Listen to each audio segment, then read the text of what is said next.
Yeah, hold on. Oh, we're live. Hold on.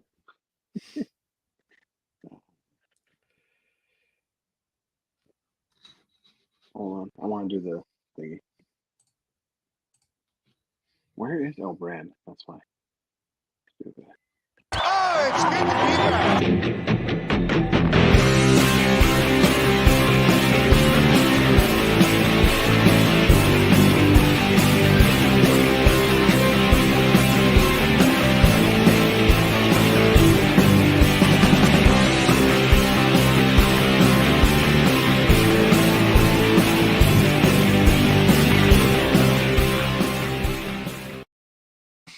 Hey, Rooster Boosters. It's Rooster time. I'm the big guy, Scott Ferrari. That's Mike DeCrambu, Bob Barazini.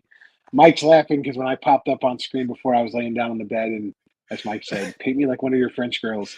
That was a great line. I loved it. I can't wait to tell my wife that's one of her favorite movies. Mikey, how you doing today, bro? I'm doing pretty good. Got a big rugby tournament this weekend, so I'm prepping for Nice. that mentally and physically, and so I'm just happy to be playing, competitive rugby again, this season. Nice, that's awesome. So what we're going to do is we're going to talk about our bye week, what we did personally. Then we're going to kind of preview the match, talk about the two new signings. Although I don't think this Savannah signing is that big of a thing. There we go, our buddy Jay, uh, big guy on tour. I will be down in DC for the DC leg of the Premier Sevens. Um, Before that, there's talk about me and the Hammer maybe going to the MLR Championship and doing a live show. Still kind of negotiating that, but that's okay. We'll figure that out later. But anyway, Mikey, what did you do on your bye week, bro? Absolutely nothing special. I'd like to say, I took the time to do, some, great stuff, but, laid around the house, did, a little yard work. For those that don't know, being in upstate New York right now, we just got hammered with some snow, which sucks. We got So I got in Albany, the surrounding Albany area, we got like 2 inches of snow. In some places in Crazy. upstate New York, in the Adirondacks, it got over a foot of snow. So fuck you, winter. Going out without a fight, but nothing too special. I was still itching for rugby.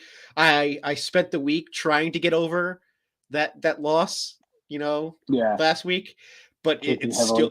still tricking heavily. Still is making me angry, but it's okay. I'm slowly getting over it. Yeah, for those of you that don't know, between the loss 2 weeks ago and then Toronto kicking the crap out of NOLA, Toronto, even though we have a game in hand, Toronto has now bumped us out of third place to playoff position, based upon. Or no, they have we have the same amount of wins, but they have one more loss, I think. Um, Yeah, yeah, but because of point differential, because we lost so poorly against LA, that is the difference right now in us not making the playoffs. If the playoffs were held today, we'd be knocked out based upon point differential. Um, but yeah, my bye week was okay. I spent a lot of time following a lot of guys on social media. If you're not following the individual players on social media, you should. It's fun. Guys, especially guys out of country guys coming and going places for the first time. Who went to Nashville? Who stayed in L.A. in California? Who went to Texas? Who came back to New York and did some sightseeing? And it was it's nice to see the who was down players. in Miami? Yeah, who was down in Miami hanging out. I think it's nice to see the players outside of the environment we see them just on the field. They are people, and I like to see the guys enjoying their week off. They earned it. For me personally, I'm actually in St. Louis right now. For those of you that don't know, visiting one of my best friends. Unfortunately, um, Preston Hammersmith, you guys may know from the Rugby Rant, Rob Hammersmith's son, wasn't available to hang out. Unfortunately, got injured for Lindenwood. So he's back home resting. But it's great to see him. Or great to know that he missed me, not because he was just trying to punk me or anything. But today we did the Anheuser Busch tour, which was awesome. I highly recommend it. And we also went and did the St. Louis Arch, which is very interesting. How you get up there? It's this little elevator. And when I mean elevator, I mean you ever see like the elevator the coal miners take? It's really small. It's about that size. It says it fits 5 people. We had 3 people, and we barely fit. And the opening is about 2 feet by 4 feet to get into this elevator. Takes you all the way to the top, 630 feet. Really cool. Definitely worth it. Great place to visit. Go see the Arch. Tomorrow we're going to the zoo. We're going to the City Museum, courtesy of my Here we go, Rob. Thanks for the shout out. Yeah, Ball Peen Hammer and Love Preston. Too bad we couldn't catch each other this week. But yeah, we're going to the City Museum, which is apparently interactive. So we got a whole bunch of places we're going to go. I'm very excited. Obviously, eating like a gavone with all the barbecue and stuff.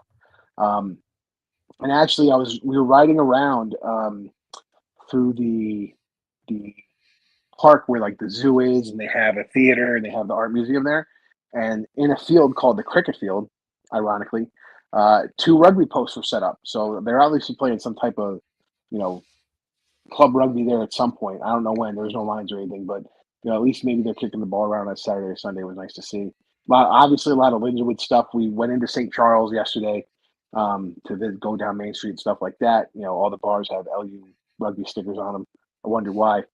But anyway, and then Rob Hammersmith, except you're wearing the wrong hockey shirt. I'd kill myself if I was wearing Blues gear, Rob. I'm a Rangers fan.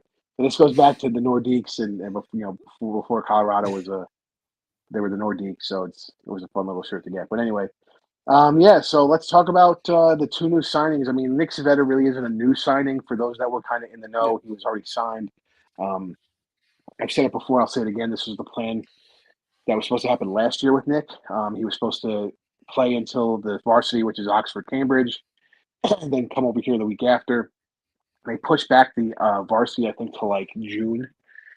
So at that point, Nick came over the beginning of the season and played the entire season. This year, there was no pushback in the varsity, so he played the varsity 2 weeks ago. Got in country last week and has been practicing with the team since. And then the big news: Waisaki Naholo, another All Black coming to play for New York. I mean, it's exciting to see another big winger. When we have 5 injuries, I think, in the last match against LA, Mike. Yeah, I can't. I'm trying to think. You had Andrew Coe went out with the concussion. Hope he's doing well. Jason Emery had a leg injury. So yeah, some big hits to the backs. So definitely Nolo is going to be a nice addition to this team. Hopefully adding some more depth. And then you mention it. Sveta coming back after winning the varsity match. For scoring the first try for Oxford, I believe. For Oxford over Cambridge, and then also getting him, not necessarily him, but was involved in a little controversy. There was he got stamped on the head by a Cambridge player. The rounds of the video went viral. I don't know. Last I checked, I don't know what the disciplinary hearing was. I think the guy got a red card for it. And he got sent off with a red card, but yeah. I mean that's like a 10-week ban. I mean, it was, if you see the video, it wasn't going there. The ball was nowhere near him. He stomped on the side of Nick's head when Nick was on the ground. I believe that might be like a prosecuted offense in England as well. They do that kind of stuff there where there's assault on the field. But yes, I haven't heard anything from the RFU as far as discipline for it. But maybe it's not as widely publicized as the Prem. So who knows? But yeah, so it's going to be, I think, of the two that are coming, of the two of them, I think that Sveta is the more important of the two players that are coming in. We're talking about how there was definitely a lack of locks, especially early in the season. At one point, we had all 3 of our locks on the field, and so if one of them got injured, it's going to bring up issue of all right.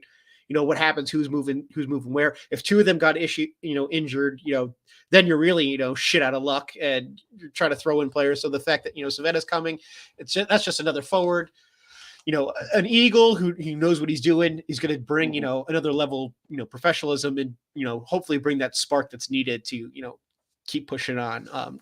And that's not, saying anything about Nolo. I just think that's of the 2 coming to the team right now. We need Sveta more than, So that's just my humble opinion. Sveta's a lineout specialist. He goes up and gets the ball, unlike any other. That's why he's always, getting his starts for the Eagles. I think the Naholo signing's telling to the severity of Andrew Coe. Not knowing any details, I don't think they would have signed another winger if they didn't think Andrew was going to be out for less than a month. And if they were going to sign another winger and it was only, if it was less than a month, I'm sure it would have been somebody from like their practice squad or from one of the surrounding clubs that are playing right now. Connor Wallace Sims is always available, that type of thing. He can play wing. So I think Yeah. You Andrew still have, you Coe's still have, HIA yeah, might be a longer injury. you still have a wing in Kyler who, we talked Hmm. to, but maybe, yeah, Naholo it's like, hey, maybe we need a bigger winger. We need something, that long term. Hmm. So let's hope that, Andrew's doing well. He's when he, it looked like he was given a thumbs up when he was coming off the field. Hmm. And I think guys were saying, he's up and he's okay, but Oh yeah, I don't it, think it's anything like structural or anything like that. But as we no, know, but yeah, the head injury assessment, you go through it weekly. If you still have certain symptoms or if you're not passing certain levels of that test, they will not clear you to play. That's the yeah, whole point of the process. So I just have a feeling that he's not going to clear those hurdles. And again, that's not a knock on him. It's just how he got hit and yeah, what happened. Um, and then I have a feeling Jason Emery is going to be out of that boot. I think it was just precautionary. I believe Will Tucker went out with an HIA. I believe he will be back. But speaking of the locks you were talking about, that's the other thing too is now that pushes a guy like Nate doesn't have to play lock. He can play flanker. You can kind of maybe mess around with the 8 man a little bit. Maybe we'll see something like Wilton at 2 and Butch at 8 man starting, yeah, which would be interesting. I think. But yeah, you were right. It was weird to see Nate, Charlie, and Will start. When you had Nate and Charlie starting at 4 and 5, and then Will starting at flanker, and you went, well, what the frig happens if somebody goes out? Now, don't get me wrong. We've seen Kara come in due to injury and play inside 4 or 5.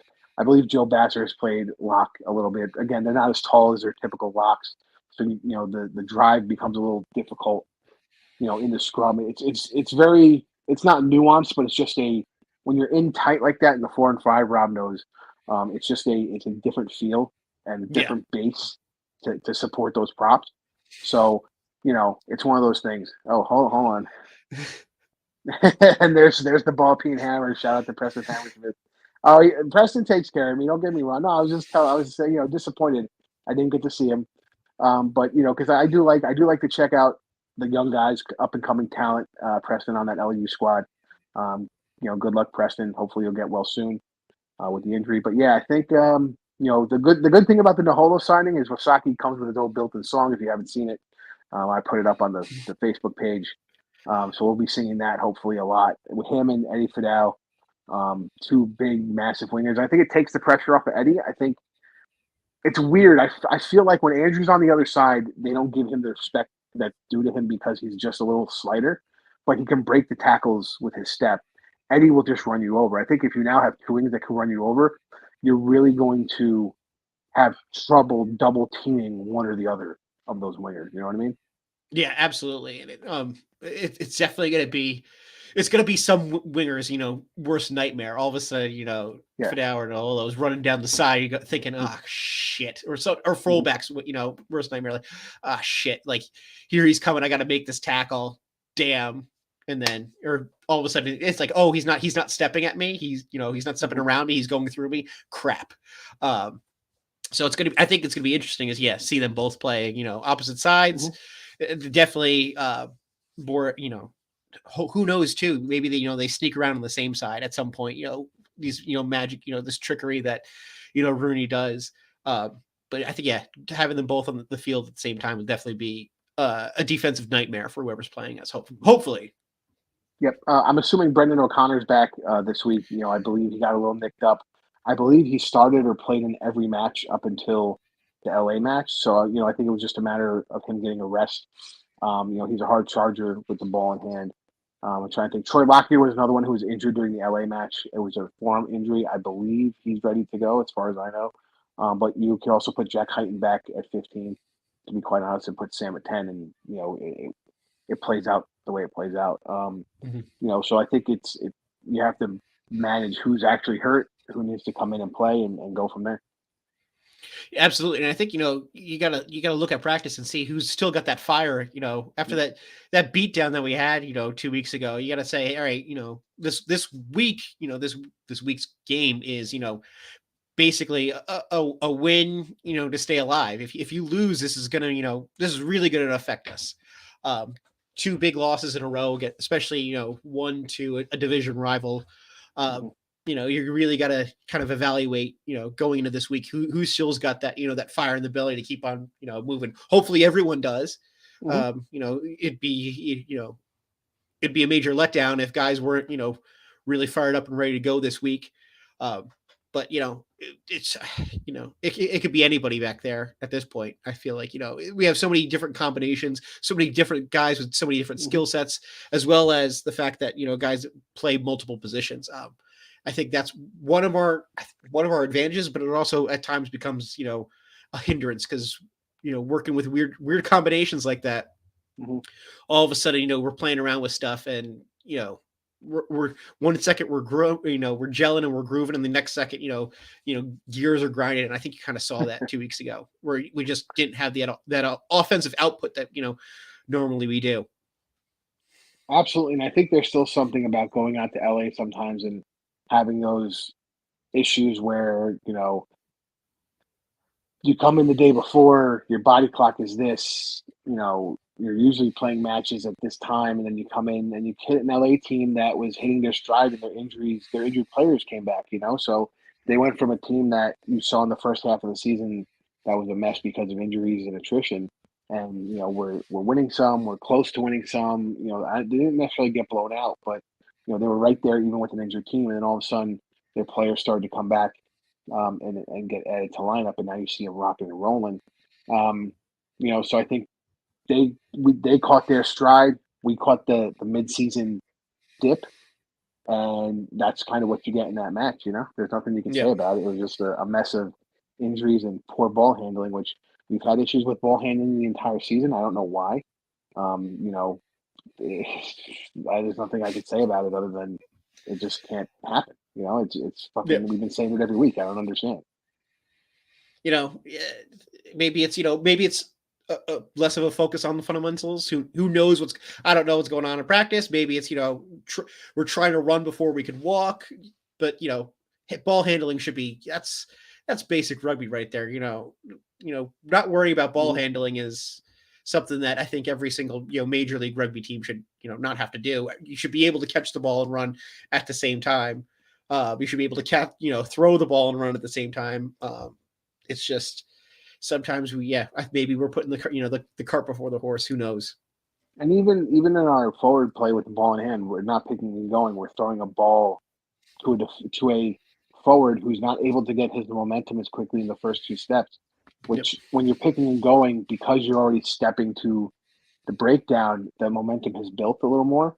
So I don't understand why we're throwing a flat pass to a guy who's, let's be honest, when forwards get that ball, they're unsure about the handle anyway. So now you can see the hesitancy in most of those guys catching the pass to then go forward because they're trying to handle it and then go forward, which is what you're supposed to do. But again, you're kind of hindering yourself. And then I do think that our center's not running straight into contact sometimes. Yeah, so it's almost like if you want to equate it to football, right? Play action pass isn't going to work unless you run the ball, right? So those nice switches and those skip passes aren't going to work unless the centers are hard charging the ball every so often. So that way you have to keep the defense honest because the defense knows that you're going to just skip past the ball. They're not even going to set up to try and tackle you. Their Yep. hips are already turned, and then guess what? That winger on the other side now has two guys on him because the guy didn't commit to hit you because he doesn't think you're going to run it. Yeah, to say everything was a mess. To say it was a mess is I think an understatement. I was screaming at the bar. I'm sure you were screaming as well, Yeah, which was funny because I was screaming at the bar and someone came up and like, "Oh, you're watching rugby? Can I play?" And I'm like, and I was in a mood. not I'm right like, now. yeah, don't talk to Get me. the I'm like, fuck out of yes, here. Yeah. but sure, yes, you can play. You can play rugby. I think the one thing that we haven't mentioned, is Henko showed up to play. Mm-hmm. Henko had a killer day for LA, 2 weeks ago, and now 2 weeks in a row, I think he's made the MLR Team of the Week. Mm-hmm. He ran over Fossey with that. He flew in, Yeah, but he's supposed to run over Fossey. Like and he's that's supposed another to. thing. Sometimes, He's like, supposed to, but he showed up to play. I don't know if yeah. we did it. Well, He it, was. it We seems talk, as though the last 2 weeks now that the other guys in the pack have come back to yeah, play with him. I think again, it's one of those things where you can't just double team the A gap because Hanko's going to try and go through it because you have all the other players out there that can make a play.